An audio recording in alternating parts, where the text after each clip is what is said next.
Hello. We're continuing our Economics 101 with Ellie. Okay, so today we're going to talk about an amazing instrument which appeared pretty long time ago. People just not aware that it existed so long ago, but it's called stock market.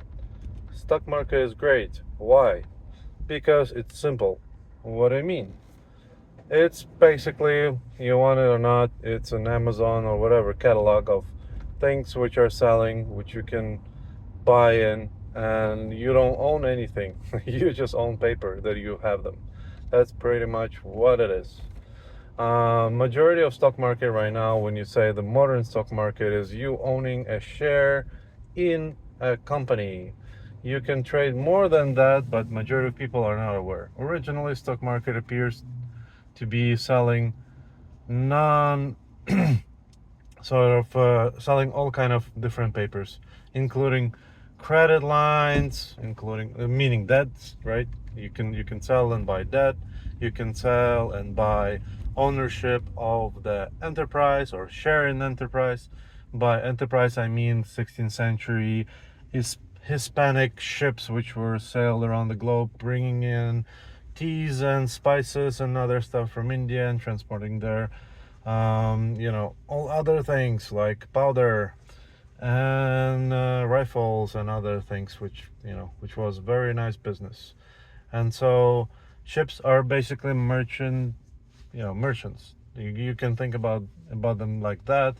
But outside of that, there were specific explorational ships or corporations establishing new routes, new trades, new kind of things. And for example, Columbus had a you know exploration enterprise, and a lot of people invested in to actually fund the whole enterprise, right? So they own a share of profits. They own the share of future profits, which a new route takes, because the idea was that we're going to create a faster route to India. No idea that there would be another continent, and if you create a faster route with better ships, then you're gonna be, saving time, meaning saving money, etc., etc. Would be a great thing. So everybody who are interested in making those new routes invested in Columbus Enterprise, right? And so it sounds pretty great. But what am I talking about the stock market? The stock market actually originally was mostly commodities market, but you didn't actually trade the commodities. There were basically brokers, right? If let's say you have a country, right, which sells pineapples, right, and then you have a different country which want to buy pineapples. How would exactly they meet? It wouldn't be two kings. It would be brokers from those two countries talking to each other. And because you never knew what's on the market, you had to physically travel there to know what exactly that country has, right? Or have a representative. You had a mail, etc. You would like ping the numbers, negotiate them. It could take years. And so the stock market brought the idea that you have those representatives from behalf of the specific entities. You can call them, companies. You can call them cities. You can call them countries. At that point, you could have sold some of the commodities, some of the produce, for, you basically have IOUs. Uh, you get money when you get produce, right? It was like a futures. That's actually what a future is, right? And so, um, one of the biggest crashes, like stock market crashes, actually happened in 1716 or something around those lines, in Holland or Denmark, whatever you want to call it. Basically, it was called Tulip Mania. They were selling tulips, and everybody wanted to buy, right? They were selling tulip onion, which is where the tulip is growing from. And because it's very hard to cultivate those onions, you would just buy them in bulk, you transport them, and others would buy. At some point, there was a huge demand for those tulips, and so the price skyrocketed. Literally for one tulip onion, you could buy a house in Amsterdam. Think about it. And so because of that, when the next ship arrived, everybody were prepared because everybody started growing tulips. All the farmers just sort of threw everything away. No food growing for you, just tulips. Everybody were growing tulips. When the ship came in, there were abundance of tulips, which is called oversaturation of the market. And what happened was a huge crash. Everybody who invested and dropped some money, bought some fields, spent money, got workers, spent money on the workers, on equipment, etc. Everybody who was doing that basically went bankrupt overnight, which was a huge hit for economy. And that's just an example. And in current days, we love to blame government for crashes, but the truth is, stock market is the best instrument, is the most democratic instrument. Anybody from first world countries can access it and use it to do a speculative trading, meaning buying cheap, buying low, selling high kind of idea, and get rich out of that.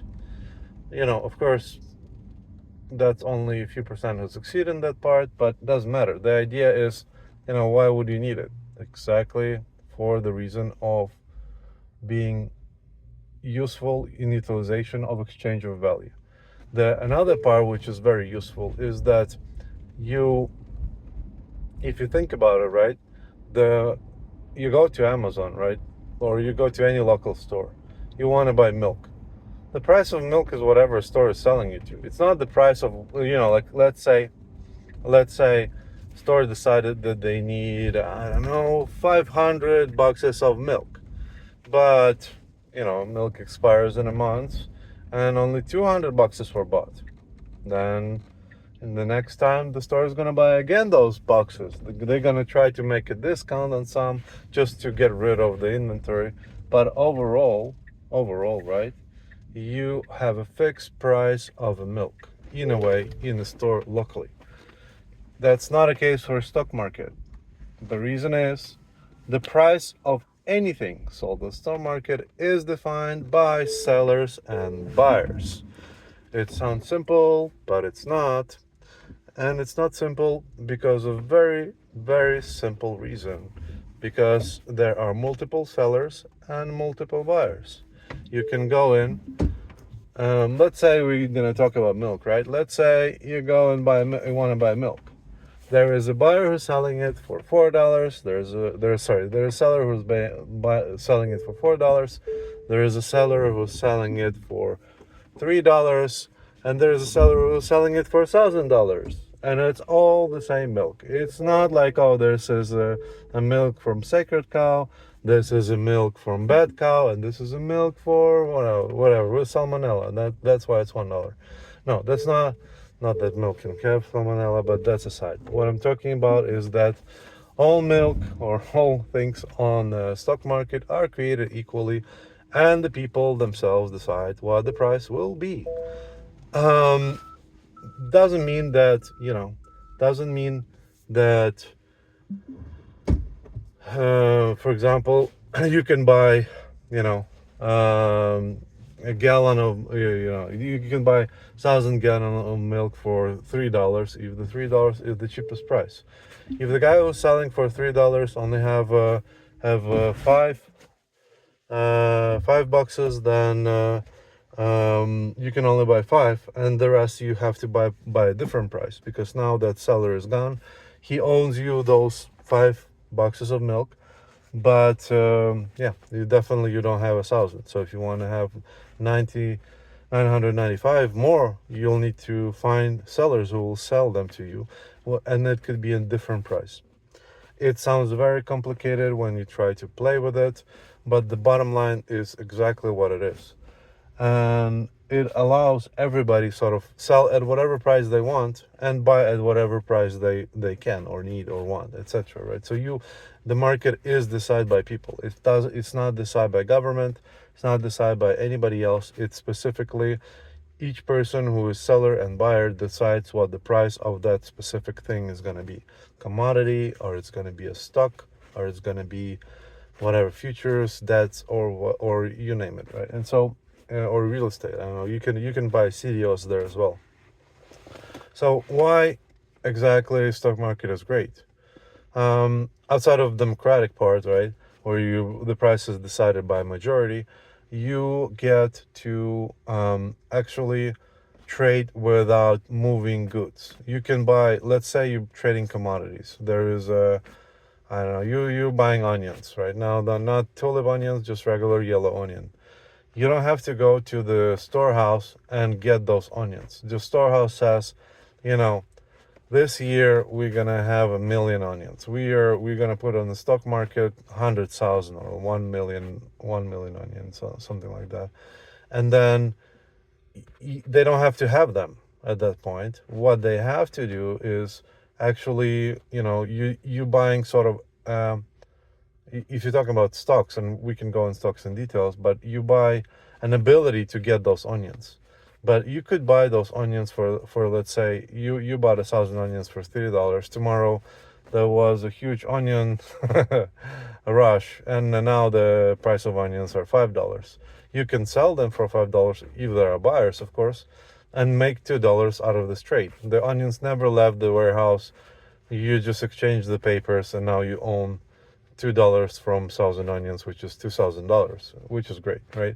And so that's the beauty of stock market. Now you say, wait a second, but you did nothing. You didn't grow them. You didn't whatever, blah, blah, blah, blah, blah. Okay, but let's talk on the flip side, right? The warehouse is selling onions for $3. That's how they valued those onions. They don't care about where the price fluctuates. I mean, they're going to be happy. But if, for example, year ago, those onions were $6, and now there is a saturation of the market. There's no buyers. They're going to sell them cheaper, and they're selling it at $3, right? But you say, yeah, but that's, you're ripping them off. You're not paying real value. No, the real value is the value which people set to be, like whoever want to buy it. Let's say they sold you at $3, and tomorrow it's not 6, and tomorrow it's 2, or tomorrow is 1, or nobody wants onions, period. You can put the order, it's going to be sitting there to sell, right? And nobody's going to buy them, and it's going to go to waste, right? But you already paid.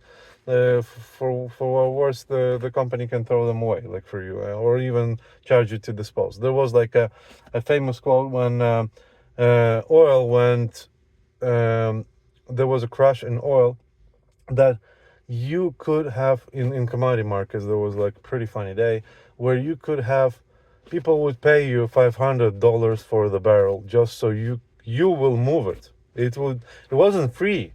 It was more than free. The warehouse would pay you to dispose of the oil. The problem is you cannot, without regulations, etc., all this kind of stuff. So there were not a lot of buyers who would buy like surplus of oil, which had to be disposed, right? And then you're asking the question, why?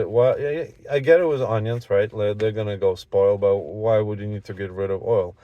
The answer is simple. For example, company bought more oil, which is sitting in the tankers on the piers, right? They need to get rid of the old oil and pump the new one in. So, and because otherwise they're paying money for the tanker to standing there and waiting for them. So they are losing money on oil they ordered because they cannot unload it in time. Those kind of risks coming in with the business. That's what it is. That's always the case. People just don't know the details. They don't care. They think it's like a, fully optimized, optimal,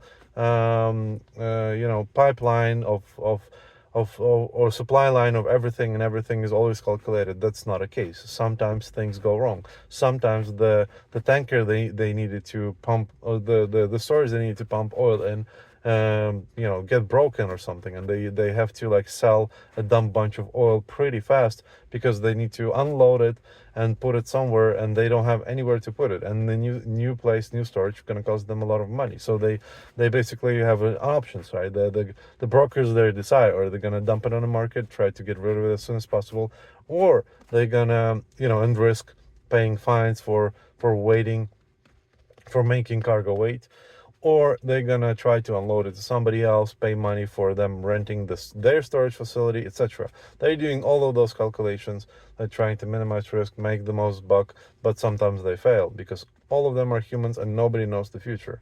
People think that they're those like magical wizards who know the future, who predicts the stock market. That's not a case. It's very if you ever traded in it, it's very unpredictable beast.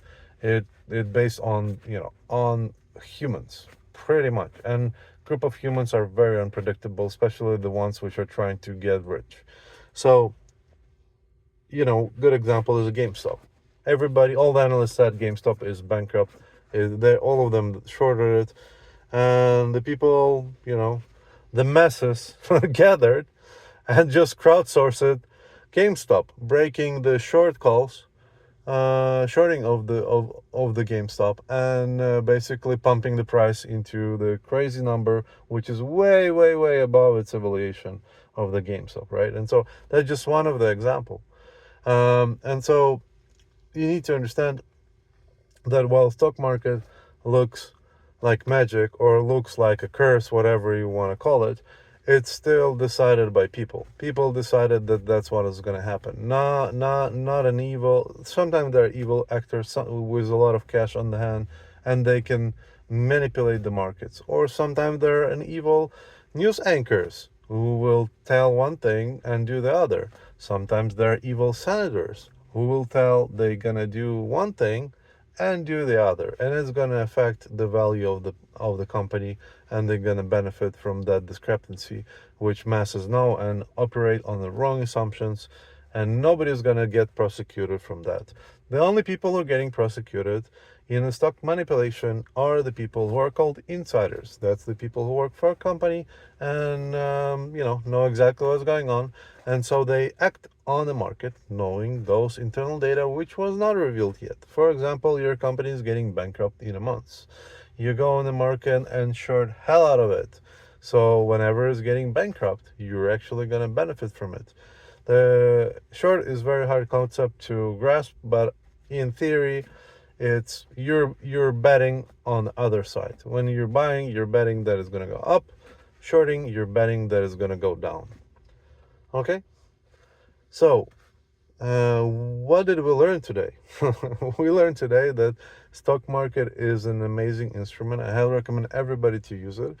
It's the most democratic and most fair and most cruel place, I would say, from exchanging the value.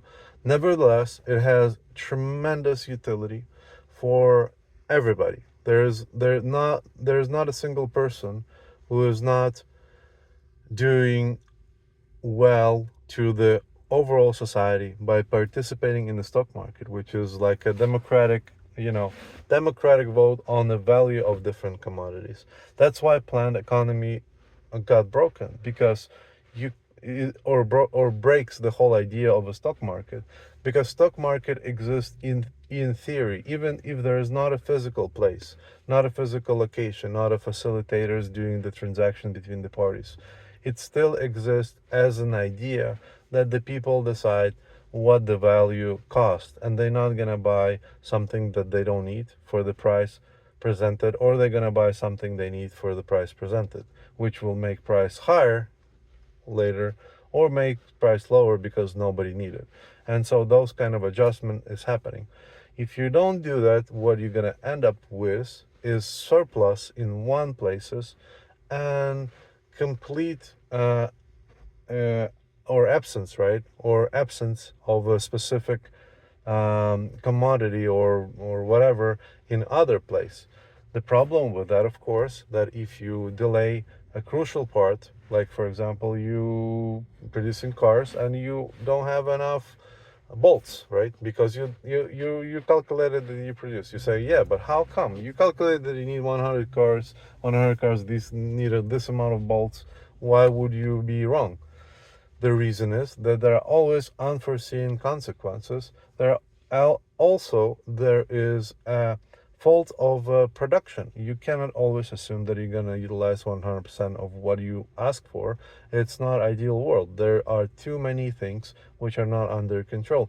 including the truck who was transporting 1% of that stock, got burned, or because it crashed or something, or any kind of circumstances, or somebody left it outside, it was heavy rain, it got rusted, and you cannot use them in the building of a car for that particular reason, right? And so there are always things which are happening, and because you cannot plan it in advance, you end up shooting yourself in the foot, because you create those abnormalities which have a ripple effect. How exactly they have a ripple effect on supply and demand, we're gonna probably talk in a different video, but I'm just gonna tell you how it is. Please participate in the stock market and have fun, trade safely, control your risks, and bye bye.